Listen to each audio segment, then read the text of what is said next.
Did you follow this? So this is based on the GameStop Yes. short squeeze Yeah. situation. Did you follow any of that? Because I think that Okay. that's the place we need to start when we talk about this film. Because Oh, yeah. So in terms of GameStop itself, no.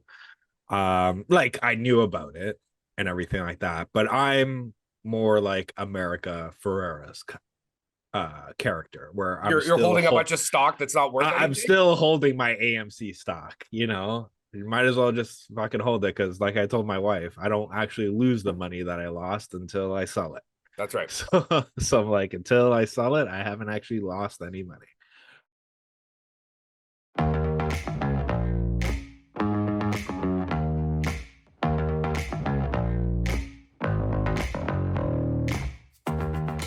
In Wall Street, the stocks are purchased by two separate yet equally important groups: the hedge funds, who have all the money, and the retail investors, who do not. This is their story. Because we're talking movies, we're talking Dumb Money, starring Paul Dano, America Ferrera, and Seth Rogen. Based on the book The Antisocial Network by Ben Mezrich, written by Lauren Schuker Bloom and Rebecca Angelo. This was directed by Craig Giuseppe. Kris, this is me running with my dick out. If he's in, I'm in.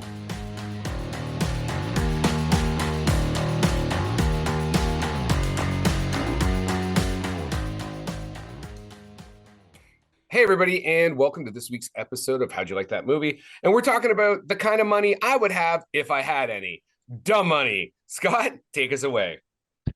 All right, so pretty much the synopsis of this film is just literally looking at our recent history where, the army of apes tried to take down the hedge funds, and there was a massive distribution of wealth for only a certain few individuals that occurred. Yeah, that's it. That's what you got. I mean, Oh, that's pretty much what the even movie your is about. synopsis of this is one of my issues with this film is it didn't do a very good job of explaining its key points. One of the things you're going to see me do is moving back and forth between this and Adam McKay's The Big Short, because I think The Big Short is a fantastic film. I've seen it at least a dozen times. And it's also talking about a financial situation, but I feel it does a much better job. Also, when Scott came in and he did his whole Law and Order thing, I'll be honest, just like you, I was waiting for dun dun dun dun dun dun. So Scott, you managed to let us down right away. So thanks for coming out, buddy. I just, didn't want the copyright infringement, but yeah, like Dick Wolf is to me, coming to like get you. you The Wolf Man. don't want to fuck with that wolf or that dick, but uh, um, yeah, like this is an entertaining film, Was right? it? Was it entertaining? Like it was entertaining. Like each person, I would say in terms of the cast, they did their job well, right? So like good enough that fucking the guy who actually owns that Citadel is trying to sue the studio and everything for Nick Offerman's just Depiction. of him, right? Saying like, Listen, if Nick Offerman gets to, if you get to have Nick Offerman play you, shut the fuck up and enjoy the ride. yeah. Which if you think about it, like he was like the least like, yeah, he was, you could say he was the villain, but he was just literally just sitting at a table eating half the time, or just holding a tennis racket half the time, just being like, you need money, okay, here's the money. Right. That was pretty much his depiction of this So guy, right? this is based on, and we've said it a couple times. It's based on the Antisocial Network by Ben Mezrich. But remember, this is the same guy that did the Accidental Billionaire, the book that became Aaron Sorkin's The Social Network. He also did Bringing Down the House, which was the film 21 with Kevin Spacey. So he does a lot of books about like kind of money and finance or math guys, yada yada yada yada. And like I said, he's had stuff turned into screenplays. Um, did you follow this? So this is based on the GameStop Yes. short squeeze Yeah. situation. Did you follow any of that? Because I think that Okay. that's the place we need to start when we talk about this film. Well, Because oh, yeah. So in terms of GameStop itself, no. Like I knew about it and everything like that, but I'm more like America Ferrera's character, where you're holding a bunch of stock that's not worth I'm anything. still holding my AMC stock. You might as well just fucking hold it, because, like I told my wife, I don't actually lose the money that I lost until I sell it. That's right. So I'm like, until I sell it, I haven't actually lost any money. But yeah, like I was more on the AMC, mainly because I like movies, and I didn't want to see a movie, like movie theater chain, go down, right? So that was mine. I liked that stock. But yeah, I knew a There's the bunch of classic people. line. I Yeah. like this stock. Yeah. I knew, like, during that time I knew people who were in on the GameStop, made money off the GameStop, not as much as some of the ones right at the beginning, where people made millions and millions of dollars off of it. But yeah, like it was, for that time period in 2020, right, during COVID. Like you heard about vaccines, and you heard about the apes and diamond hands, right? Like that was all that was going through my social media. So can you explain what an ape was? Because I still don't even know what a fucking ape is, Well, even that's after just, watching the I film. guess Like, that's just what they kind of call themselves, which, now watching this, I don't understand why they didn't call them cats, because he was roaring kitty, well, right? But he was roaring apes, kitty, but I think yeah, apes existed outside of like it was in the literally, greater. yeah. I think it is. I don't know if it is a direct correlation of, retail investors are dumb money, and most people think Apes are apes are dumb, therefore. dumb. Yeah, right. Like that, I don't know. Um, but yeah, they just called themselves apes, and it was the apes army, and yeah, they just fucking held that stock. They just Okay. held that stock. Since neither one of us are super, I feel like, literate about this subject matter, let's just talk about it as a film, as a movie, as a entertainment vehicle, and we'll just assume that all the stuff that happened in it happened in the appropriate way. So you enjoyed this film? Like you said you Well, found it like I said, it entertaining, or was what? entertaining, right? Like I do think, like, if you put this on like a back to back, if you watch The Big Short first and then go into this one, because The Big Short explains a lot of shorting and all that stuff, so you're more Yeah, they educated use going Margot in. Robbie in a thing of bubble bath drinking champagne to talk about stuff. Like, it's Yeah. fantastic.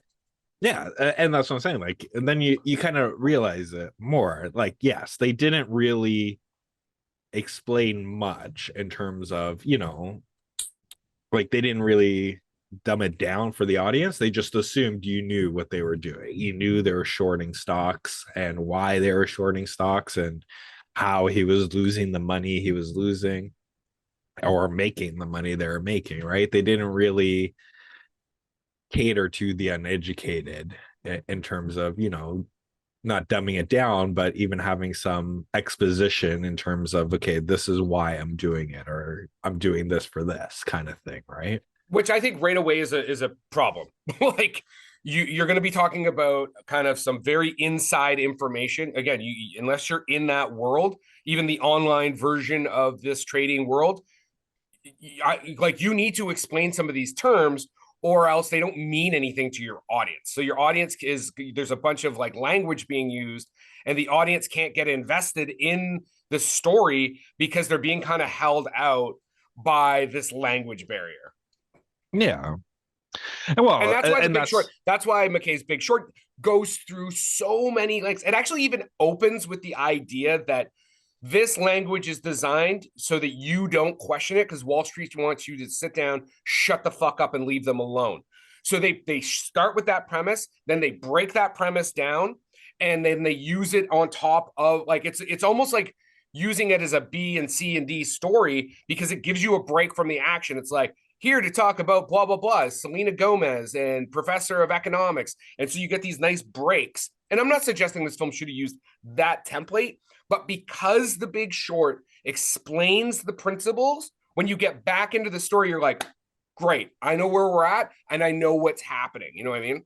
Yeah, no, I agree. Like, I don't know and like I was saying, like, in terms of that, for the people that don't know, and like we've said, like, even ourselves, like, we don't know. Like, I know basics of it, but I'm not versed in it, right? So that I say that would be one of the detrimental things that they did in terms of the execution and in the writing of the story, right?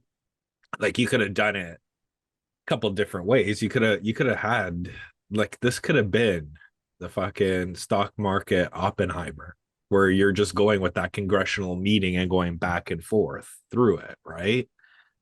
So that way, when they're talking about the questions they're talking in the congressional meetings, right, you can see how it plays out and it gets explained more onto it. But in terms of a good comedy, like, it was fine, right? It wasn't something that's gonna you know, blow the roof off or anything like that. I just think it's a serviceable movie. Okay, so I think that there is a probably great screenplay in this story that comes from the book, um, because it has a lot of the same characteristics as The Big Short, right? So you've got you've got a solid director. Like, the director on this did I, Tanya, and like Lars and the Real Girl and Cruella. You got a solid cinematographer, Nicholas Carrick-Stanis, who also worked with Craig on I, Tanya, and Cruella. The Big Short is obviously like Adam McKay and Barry Ackroyd. So you got, good cinematographers. They're coming both out of like strong books. You've got great actors. So in The Big Short, you got Christian Bale, Steve Carell, Ryan Gosling, Brad Pitt, and a bunch of other great actors. In this, you've got Paul Dano, Pete Davidson, Vincent D'Onofrio, and then America Ferrera. Plus, you've got a bunch of other, like Nick Offerman, Anthony Ramos, Seth Rogen. So you got great cast. You got a great story coming out of a book. You've got a solid directors. You've got solid cinematographers. So the difference is in the screenplay. So where The Big Short had Adam McKay writing and Charles Randolph, in this you've got the screenwriters are Lauren Schuckler Blum and Rebecca Angelo, who basically are just staff writers on like 13 episodes of Orange is the New Black. I know they're also going to be working on the Wolfman movie. I'm very concerned because I don't know why you would take this story with this cast and a $30 million budget and then just give it to, like, in my opinion, unproven screenwriters. TV and film are not the same. Like, the way you write your screenplays and versus teleplays are not the same. Yeah, but And I think that in terms of the is, process, there's a big fucking problem with the script, and oh, which I'm going to get into. Go ahead. but in terms of the process, isn't the script usually written first before these people are attached to it? They're usually attached No. based off of the script. So the option was purchased, then they were brought in to write the screenplay from the novel. Right. And then the cast was cast. Oh, okay. So these people. No, that's what I'm saying. You're saying they have all this, but then you have the script. All these actors read this script, right? Like, whether or not this is Emily Blunt kind of Gulliver Travels, where they all have like studio options that they got to be in this movie, who knows, right? But you do realize acting is also just a job, right? Like, you can read a screenplay and be like, well, it's got a good director, they offered me a decent amount of money and I'm going to make, like, it's not awful, but it could have been great. Mm-hmm. And I say that the reason it's not great is because the screenplay, the founding document of the film, is not good. I think the acting that was in it was fine. Again, obviously at the end of the day, the director still has to take responsibility. But again, I think that the original screenplay is it does not feel like it's very good. One of the big issues I had with this film is I had no pathos for the retail investors.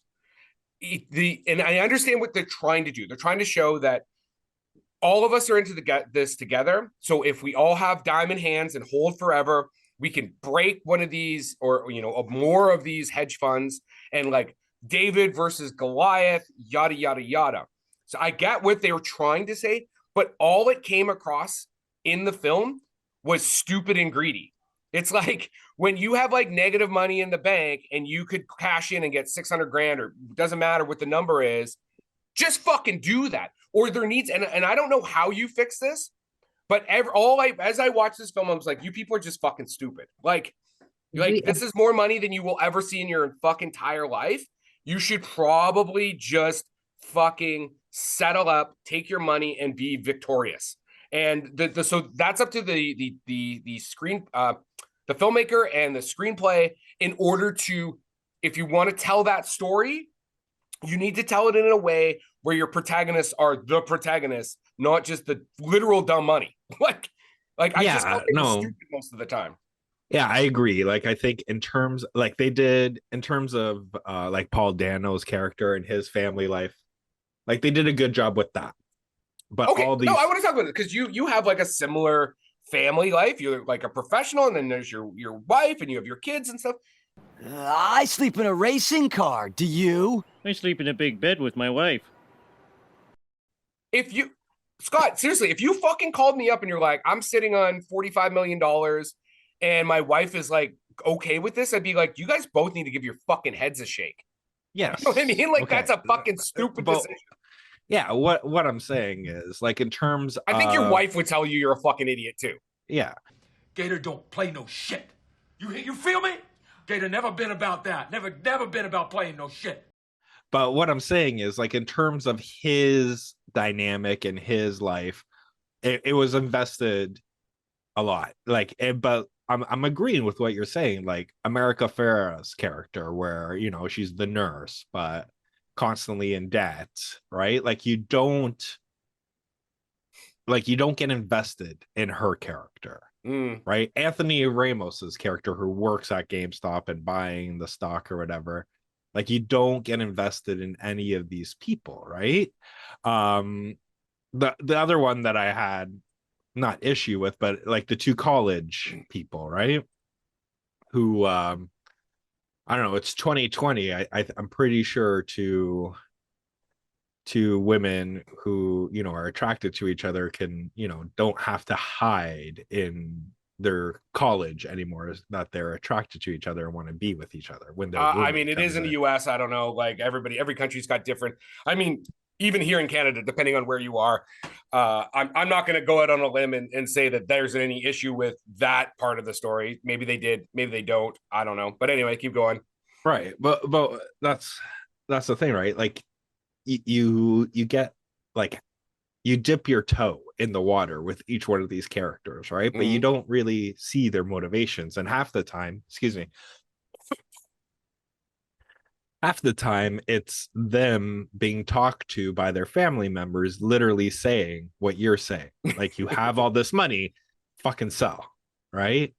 And then none of them are coming up with like a great argument on why. Like they can't even explain to their family members on why they want to hold this money. Like they can't even explain the short and like the squeeze that they're hoping for. Like they're hoping for a gamma squeeze, and all of them are in FOMO, where they're all scared of missing out, in which that's why they're constantly like buying that. And then you have the dramatics of the Wall Street bets going down, and then no one knowing what to do, and then them selling, but then deciding to buy back in, like, which to me makes no sense either, because once you sold, you're never going to make that money back. And I get what they're trying to do is they're trying to show that these people believe they're part of a greater cause, right? Like this idea of like us versus Wall Street.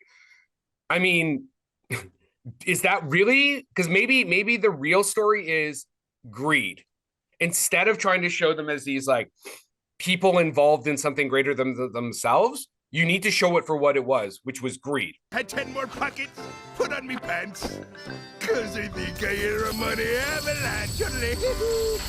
If it doubled today and it quadrupled tomorrow, where will it be at the end of the week? Well, sometimes it's zero or negative, it's below that.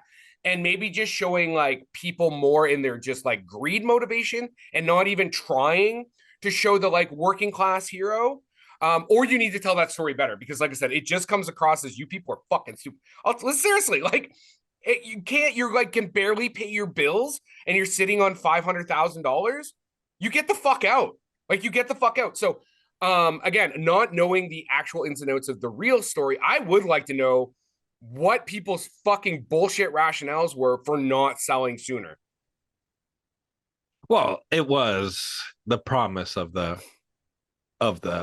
major squeeze where it was gonna go. I think it was like, from what I remember on socials, it was gonna go like $1,000 a stock, right? Like the price was gonna skyrocket there because if you held long enough, and they have to now buy back all these shorts, right? And over shorting something where they're manipulating the market by shorting it more than there actually is stocks available, that once they have to pay all that stuff back, it was just going to be like the promise was the greatest distribution of wealth in American history. Yeah, that was the promise. That didn't happen. And as we know, I mean, and again, I think that maybe... But it did happen to a certain few, like that Keith Gill guy. Great. A handful of people made money, just like a handful of people normally make money, but it wasn't the greatest redistribution of wealth in the history of the stock but that was exchange. the promise, right? And that's why all these people were holding, right? Because they were like, pretty soon I'll never have to work again because this fucking stock is going to take care of me and my family for future generations, right? Once I sell this. So, and again, the manipulation on the side of the hedge funds, you see that again in The Big Short when the stock is supposed to be losing value, right? And that they've shorted and it's not moving. And then you find that the rating agencies are in it, the banks are in on it, the federal organizations that are supposed to be the regulators, they're not so much as in on it, but they're just not paying attention.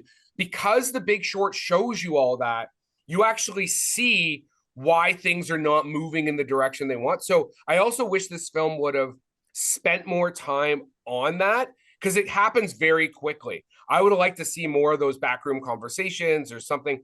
And again, the difference is The Big Short is essentially a drama. Like, I mean, there's definitely funny components, but it's a drama. This is trying to be like a dramedy, and I feel like it wasn't dramatic enough, but it also wasn't funny enough. So you're kind of in this weird space. Like, you have some pretty funny people, like both Seth Rogen and Pete Davidson are like, they're very funny individuals. And yeah, I mean, again, Rogen was the straight man in this one. He was the straight man. And I mean, he's able to be funny in a straight man kind of role. Excuse me. This film didn't work for me. I don't actually know how to fix it. I'd have to actually go back to the screenplay and take a look at it. I am shocked. I tried to look up, on Variety and stuff like that and find out how these two got associated with this picture. Because I'll tell you right now, if I was looking for screenwriters, I would not go to really people that had only worked on one TV show for, a handful. I mean, it's not a handful of seasons, but it's not exactly like the entire run, 13 episodes as staff writers on a show. They're not the people I'm going to go to work on my $30 million film's screenplay that has like a bunch of other cast members in it that are very famous people. You know what I mean? What I did find interesting though, when I was doing some of my research, is Cameron and Tyler Winklevoss, who are the subject of The Social Network. They're the guys that kind of like Mark Zuckerberg fucked over, the original guys that came up with the Facebook kind of concept. They're actually executive producers on this film. Mm-hmm.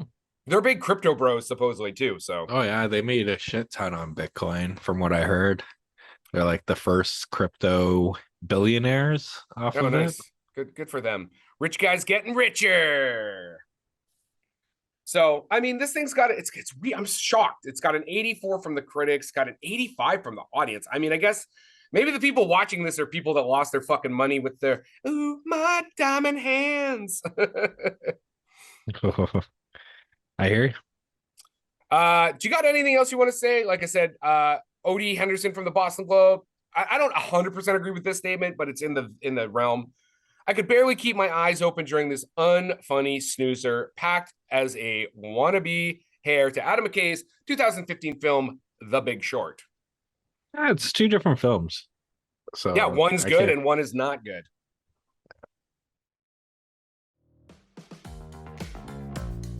And that is our wrap for the day. Please like and subscribe to this podcast. Tell your friends. If you want to get a hold of us, reach us at the www.howdyoulikethatmovie.com.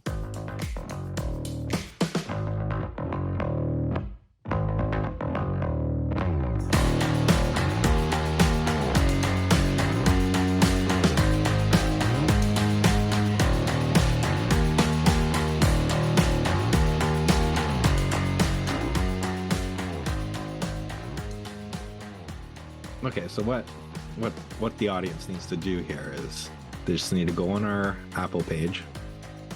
They gotta leave us a review, hit some stars up, put in a comment. You know, even if the comment is how sexy Kris is, because he doesn't get those comments very often. Because we are trying to get our Rotten Tomatoes certification. I like it. Production by Rod Shaver, Vader Monkey Productions.